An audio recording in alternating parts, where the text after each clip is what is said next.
Hello friends, नमस्कार दोस्तों। कभी सोचो ठंडे दिमाग से बैठ के कि कितना हारोगे और कब तक हारोगे। मैं ही पूछता हूँ आपसे कि बॉस, कितना हारोगे और कब तक हारोगे। देखो, एक बार आपने ट्राई किया, 2 बार ट्राई किया, 4 बार ट्राई किया, 10 बार ट्राई किया।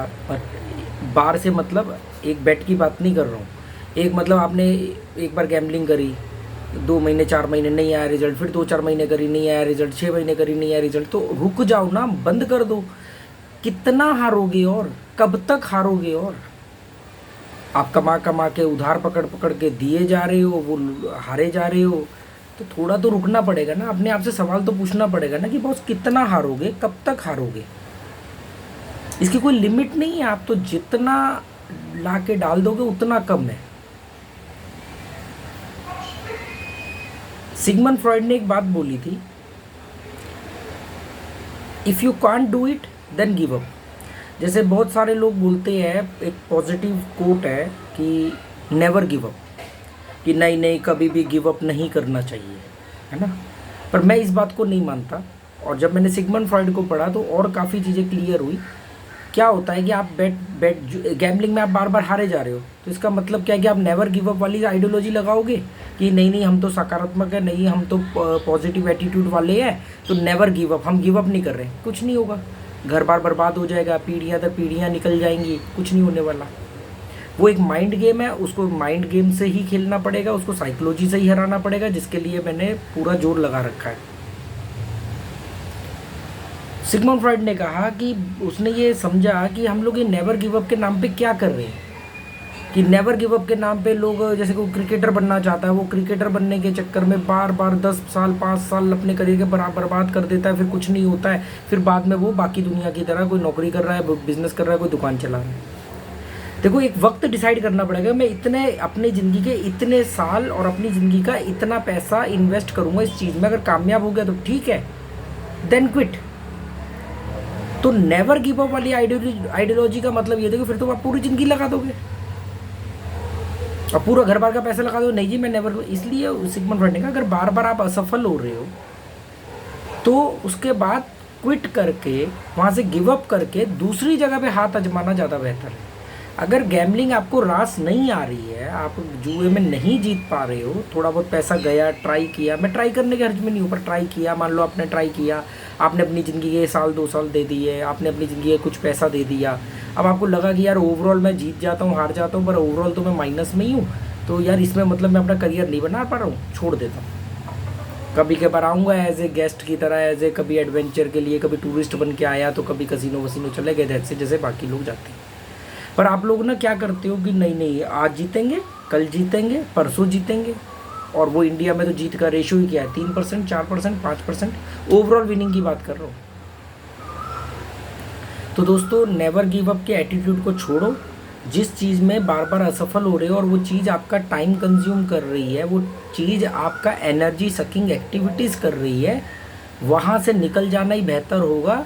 If you can't do it then give up, quit करो, दूसरी जगह पे डालो। ज़िंदगी जुआ नहीं है और जुआ ज़िंदगी नहीं है। जुआ ज़िंदगी का एक हिस्सा है, बहुत सारे हिस्से मिला करके एक ज़िंदगी बनती है। अगर एक हिस्से में आप कामयाब नहीं हो रहे हो, एक हिस्से में आपने कुछ नुकसान उठा लिया, कोई बात नहीं, आप दूसरे हिस्से में ट्राई करो, दूसरे हिस्से में कमा लोगे। इसलिए ये मत सोचो कि कसिनो से गया है पैसा, जुए में गया तो जुए से ही वापस लाना है।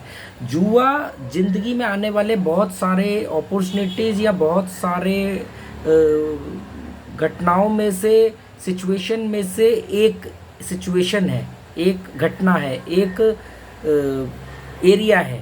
ऐसे बहुत सारे एरिया मिल करके एक ज़िंदगी बनाते हैं। एक एरिया में आप नहीं सफल हुए, बहुत सारे लोग बिजनेस में नहीं हो पाते, बहुत सारे लोग जॉब में नहीं कुछ कर पाते, वो बिजनेस करते सफल हो जाते, बहुत सारे लोग बिजनेस में नहीं कामयाब होते, वो जॉब करते उसमें कामयाब हो जाते हैं। कई ऐसे हैं जो इंडिया में सफल नहीं हुए, बाहर जाके सफल हो गए। कई लोग बाहर जाके पैसा डुबाया, इंडिया में आके बहुत बढ़िया कमा रहे। तो कोई एक फील्ड में नहीं कमा पा रहे हो तो दूसरी फील्ड में चले जाओ। ये नहीं कि जुए में पैसा गया। ये जो बदले की भावना है ना, मैं जैसे बोलता हूँ कि यार ये जो है ना, कि मदर इंडिया में एक डायलॉग है, सुनील दत्त जो नरगिस का बेटा होता है, वो जो एक लाला सुखी लाल जो ब्याज पे पैसा देता है और लोगों से वसूली करता है ब्याज के नाम पे, उनकी प्रॉपर्टियाँ या गोल्ड जो है मोर्गेज रख के, तो वो उसकी माँ के कंगन होते बिरजू की माँ के, तो बिरजू लाला सुखी लाल को कहता है लाला लाला मेरी माँ के कंगन लौटा दे लाला, और वो पूरी पिक्चर में वो माँ के कंगन के पीछे पड़ा रहता है। उस चक्कर में वो लाला को नुकसान पहुँचाता है, खुद डाकू बन जाता है, और वो कंगन चाहिए उसके लिए, कंगन सबसे बड़ी चीज़ थी। मतलब उसने कहा नेवर गिव अप, कंगन तो मैं लेके रहूँगा, if you can't do it then give up. वो तो एक मूवी थी, चलो इंटरटेनमेंट था, पर अगर आप सच में सोचो कि अगर आप उस कंगन पे उससे ज़्यादा ब्याज दे रहे हो, या अपने कंगन के बदले में जो पैसा लिया है, मतलब कंगन की वैल्यू से कम पैसा लिया और अपने ही पैसे पे ब्याज दे रहे हो, तो पागल हो गया जो कंगन को छुड़ाने के पीछे भाग रहे हो। लाला को बोलो लाला कंगन तो तू रख ले, हमने कंगन की वैल्यू के बराबर या उससे थोड़ा बहुत कम पैसा ले रखा, कोई बात नहीं, हम ब्याज नहीं दे रहे, तू कंगन जब्त कर ले, मैं पैसा कमाऊंगा और नए कंगन बना दूंगा।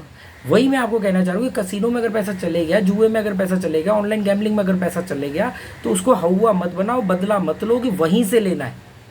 और गैम्बलिंग मतलब लाला, गया हुआ पैसा मतलब माँ के कंगन, और आप कौन हुए? बिरजू। माँ कौन हुई? आपकी परिस्थिति, आपकी फैमिली, आपका परिवार।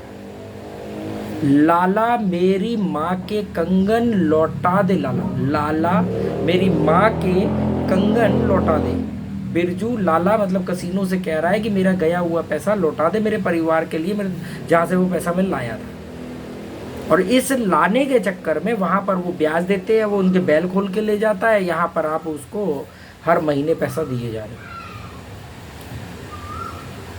मैंने देखो बहुत सरल तरीके से समझाने की आपको कोशिश करी है, कोशिश करता रहता हूँ, जो ट्रिक होती है वो भी बताता हूँ। कई बार ऐसा बताता हूँ मैं आपको कि भी आप साइकोलॉजी को समझो कि आपकी साइकोलॉजी ना कोई हैक कर सके।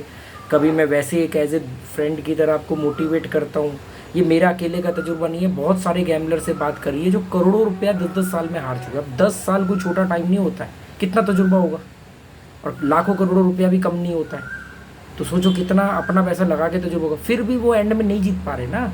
एक दिन का बादशाह बन जाएंगे, फिर 4 दिन फ़कीर, फिर एक दिन का बादशाह 4 दिन फ़कीर।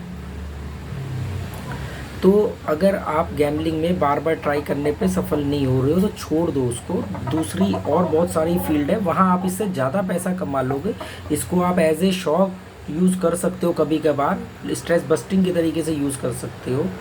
ऑनलाइन गैम्बलिंग या जो भी कसिनो है आप उसको ध्यान से समझो। बाकी तो देखो मैं आपको समझा सकता हूँ, आपकी मर्जी है। आप लोग खुद अपने आप में वेल टैलेंटेड और बुद्धिजीवी लोग हो, हिम्मत वाले लोग हो। मुझे नहीं मालूम दुनिया आपको किस नज़रिए से देखती है, पर मैं जो है गैम्बलर्स को बहुत एक मजबूत आदमी की नज़र से देखता हूँ, एक रिस्पेक्ट भरी नज़र से देखता हूँ। जिगरा चाहिए होता है। छोटे छोटे लॉस में लोग डिप्रेशन में आ जाते हैं। कसिनो में हारे हुए आदमी को देखना, जितना मर्जी हार जाए उसके चेहरे पे ग्लो रहता है। अभी मैं किसी को कसिनो लेके गया था, कोई आए थे मुझसे मिलने, तो उन्होंने बोला यार कसिनो देखना है, तो हम गए वहाँ पे। कह रहे यार, मैंने बताया कि ये भाई साहब इतने साल में इतने लाख हार चुके हैं, ये वाले भाई साहब जो इतने लाख में इतने साल में इतने करोड़ हार चुके हैं। कह रहे पर ये सब तो खुश है, इनके चेहरे पे तो खुशी है, तो हंसी मजाक कर रहे हैं। मैंने कहा यही तो मजबूती है, क्योंकि पैसे की कदर ख़त्म हो जाती है कसिनो में। तो आप लोग मजबूत लोग हो, आप किसी और फील्ड में बहुत अच्छा कर सकते हो। कुछ नहीं रखा है दोस्तों इन सब बातों में। अगर आपको सफलता मिल रही है, आपको उम्मीद है, आप ट्राई करो, पर आपको ये डिसाइड करना पड़ेगा कितनी बार ट्राई करूँगा, कितने दिन तक, कितने महीनों तक, कितने सालों तक ट्राई करूँगा, और कितना हारूँगा। कितना हारूँगा ये तो सवाल पूछना पड़ेगा, कब तक हारूँगा ये तो सवाल पूछना पड़ेगा अपने आप से। अपना वाई तो क्लियर करो। चलो दोस्तों, उम्मीद करता हूँ शायद ये वीडियो, क्या होता है कई बार ना, हृदय परिवर्तन के लिए एक छोटा सा पॉइंट चाहिए होता है। एक छोटी सी बात क्लिक कर जाती है, आदमी के दिमाग में आ जाती है।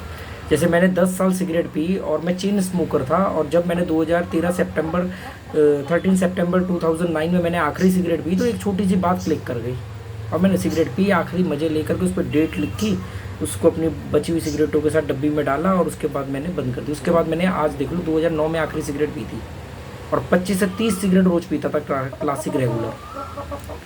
तो एक बात क्लिक करती तो हो सकता है कि मेरी कोई बात क्लिक कर जाए आपको। चलो, लाइट भी चली गई है, उम्मीद करता हूँ आपके शायद काम आए। Okay, goodbye, thank you.